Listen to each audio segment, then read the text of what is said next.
Do you need to know more information about the cost of house construction to help you decide whether to renovate or sell?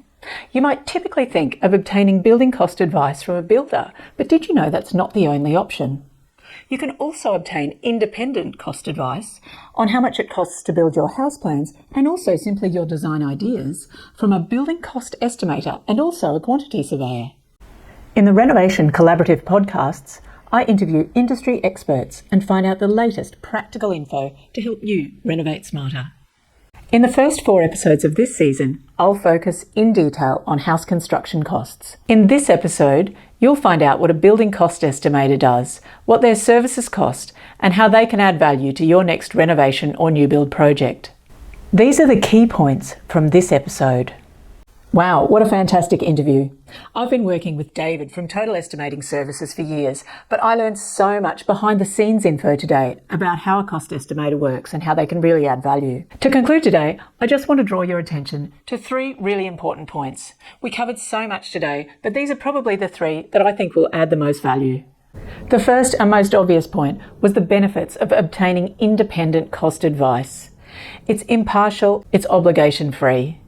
You can get a full breakdown of what's included in your job, so you get a really good education about what's included and what's excluded and what everything costs, so you can drill down on the design and find out how to reduce costs, assuming that you'll probably need to in this market.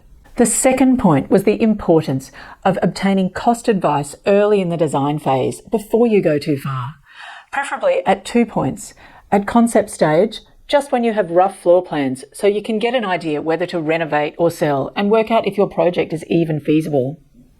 If it is feasible and you continue on, the next stage to validate those costs and make sure you're still on track is at design development stage.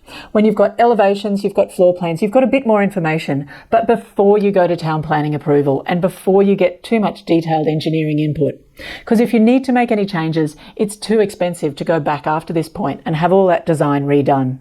The third point was for anyone getting a price from just one builder.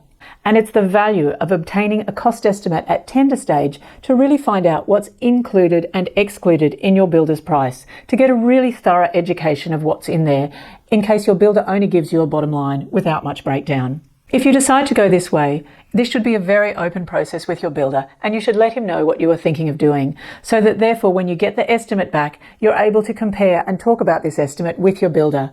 In the next episode, you'll find out what a quantity surveyor does and get some further insights into building costing that will add value to your residential project, whether you're an owner, an architect, a building designer, or a builder.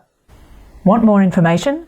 To listen to the full interview or get the full transcript PDF edited into clear Q&A, go to the Renovation Collaborative website podcast page.